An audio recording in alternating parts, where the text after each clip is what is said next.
Merhaba.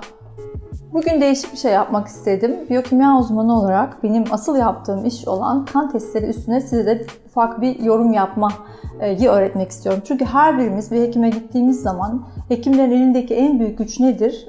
Teşhis için testler ve radyolojik filmler. Şimdi testleri siz de alıp eve gittiğinizde bakıyorsunuz aralıkların içinde mi değil mi diye, ama her şey aralıkların arasında kalınca doğru olmuyor. Yani yeterli olmuyor. O yüzden bir miktar daha o konuda bilginiz olsun isterim.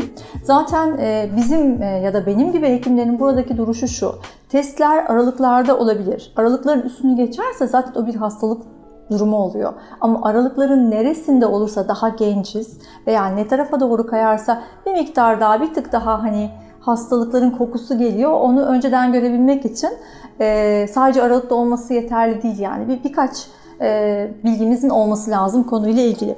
Mesela burada neyden konuşabiliriz?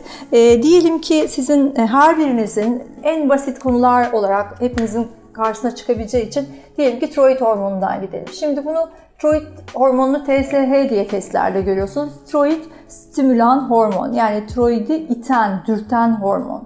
Bu ne kadar yüksekse demek ki dürtmeye ihtiyaç var. Yani aslında tiroid hormonları az ve bu yükselerek onları dürtüyor ve itiyor anlamına gelir. Yani bir yavaşlığı anlamaya çalışıyoruz.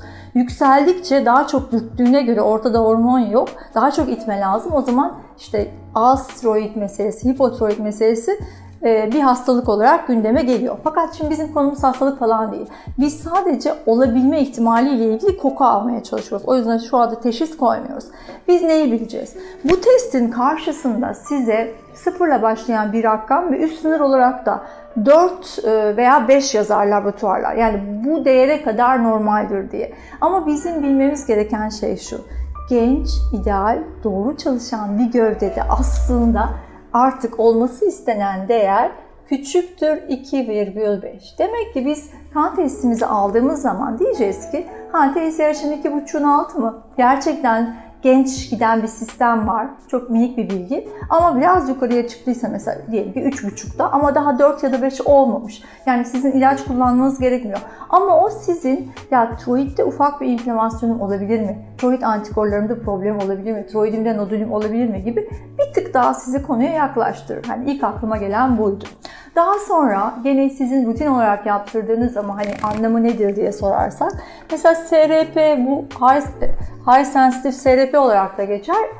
CRP tabii Türkçesi de CRP olarak da geçer. CRP bir inflamasyonu anlatır. Bu inflamasyon yani vücudun yangısı.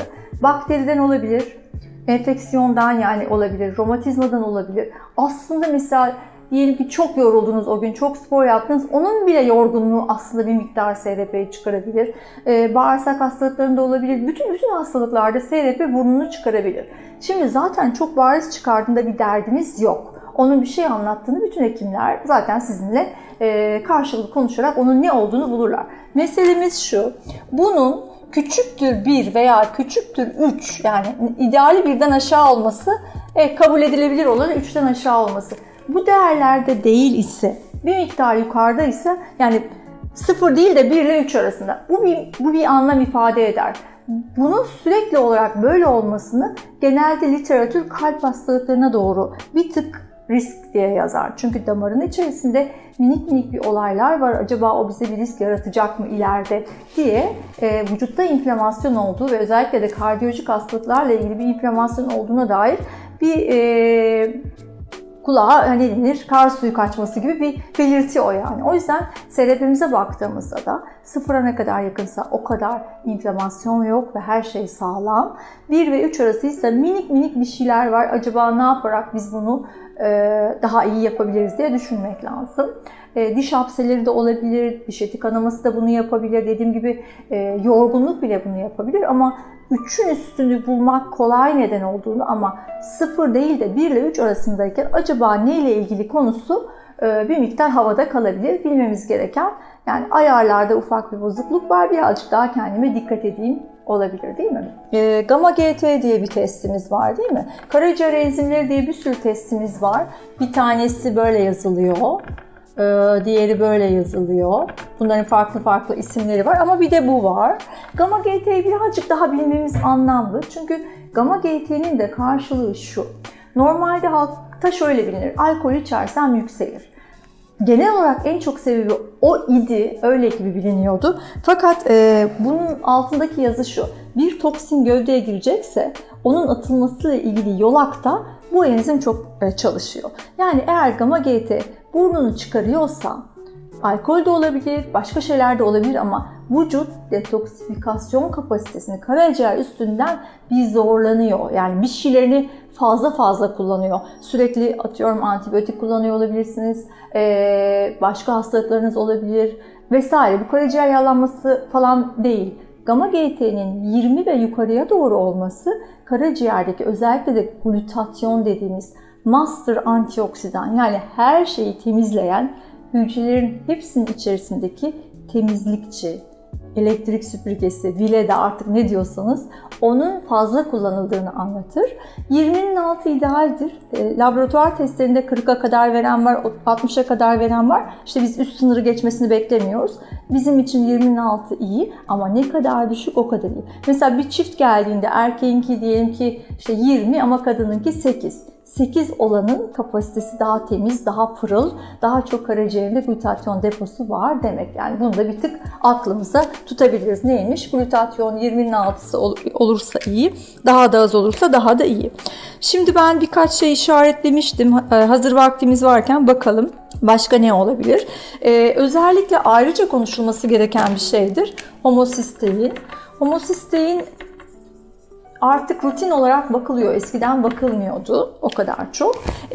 Literatür bilgisi olarak veya Google doktorculuğu oynamak isterseniz Google diyor ki size homosisteinin yüksekliği kalp damar hastalıkları için bir problem olabilir veya erken demansla ilgili bir problem olabilir. Ama burada konuştuğum her şey, diğer testler de olsa, SRP de olsa, gamma GT de olsa, homosistein de olsa genelde bütün hücreler için geçerli saymanız lazım. Yani bir hücrenin başına gelen olaylar ister karaciğerde olsun ister beyinde genel olarak hepsinin başına da gelebilir diye düşünmemiz lazım. Yani homosistein aslında sadece kalp, damar ya da beyinle ilgili değil, bütün sistemle ilgili bir meseledir. Bu niye yükseliyor? Bunun genetik temeli de var, beslenmeyle de alakası var. Şu H homosistein olsun değil mi? STY diyelim. Bunun böyle bu tarafa gidip sistein olması lazım. Normalde biyokimyada bu olur yani. Fakat şurada bir takım enzim eksiklikleri veya meseleler yüzünden buraya gidemediği için bu yükselir.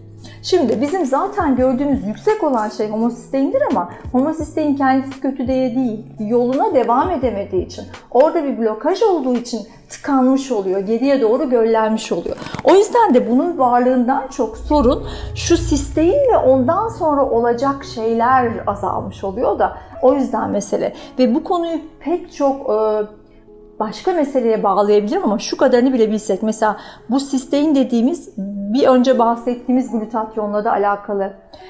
Mesela diyelim ki derler ki işte sarımsak yiyin tansiyonunuza iyi gelir. Nedir o? Damar sağlığı. Homosistein yükselince damar sağlığı problem. Demek ki sistein yok. Sistein sarımsakta olan şey. Anlatabiliyor muyum? Ya da brokoli meme için iyi. Homosistein yüksekse meme ve prostat kanserinde sorun olur. Ne demek? Homosisteinden çok sisteinin eksikliği. Sistein sülfürginene de var. İşte brokolide, karnabaharda var. Yani bahsedilen kısım şuradaki eksiklik aslında. Bu buraya gidemiyor diye.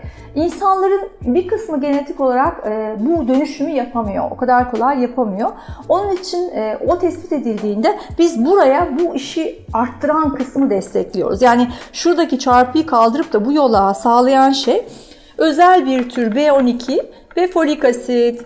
Ama biz buna metilli folik asit ve metilli B12 diyoruz. Eğer homosistein yüksekliği varsa böyle bir preparatla bu yolak bu tarafa doğru ittirilebilir.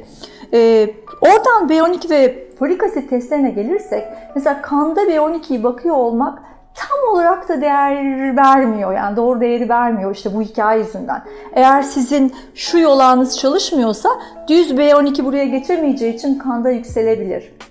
O zaman biz VMA, vinil mandaloik asit diye başka bir şeye bakıyoruz ki acaba B12 hedefe gidiyor mu gitmiyor mu? Yani böyle küçük küçük trikler var bu biyokimya işlerinde. O yüzden hekimler zaten testleri ve biyokimya işini çok iyi bilmeliler ve biliyorlar. Elimizdeki en büyük güç o. Yani buradaki kan ayrıntıları bizim şimdi, sonra, yakında ve uzakta ne hastalığı olacağımızı gösteriyor. Homosisteinin değerine gelirsek, laboratuvar kağıtlarında size 15'in altı olmalı der ama 8'in altı, hatta 6'nın altı olması lazım.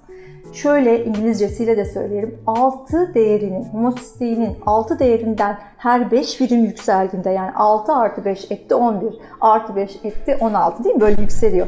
Her 5 birim yükseldiğinde all cause mortality %40 artıyor. Yani her sebepten ölüm, ne hastalığı olursa olsun, kanser olabilir, bunama olabilir, hepsiyle ilgili o riski %40 artırıyor. Çok büyük bir laf bu yani.